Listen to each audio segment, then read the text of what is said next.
everybody would ask me, hey, are you Mickey's kid? I would say, yeah. It depends who's asking, but yeah.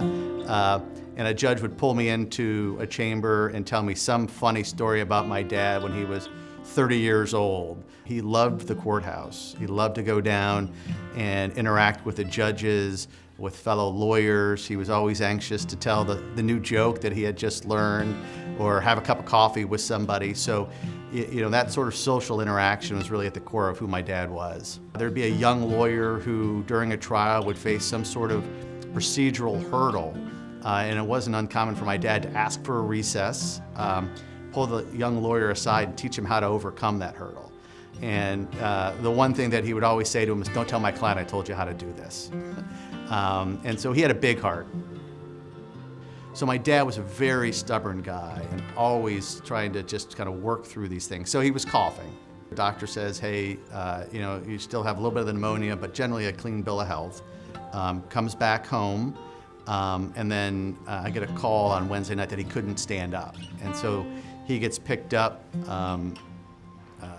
by the ambulance. They take him to the hospital, and he's in there, and we're just naturally thinking that he's 76 years old, having some health issues.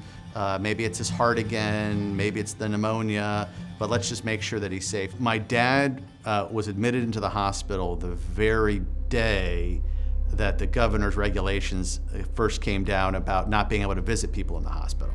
The doctors said, well, we think he may have COVID, and they gave him a test, I think, on a Saturday. My dad passed that Wednesday.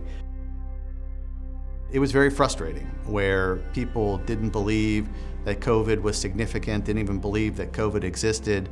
To the extent I could, I would share our personal story and say, look, I've seen it firsthand. The hero of my life is now gone as a result of this. And really tell people to take it serious and hold their loved ones close and protect their parents, because COVID is very real. My dad would have been first in the line getting a vaccine. He would have complained.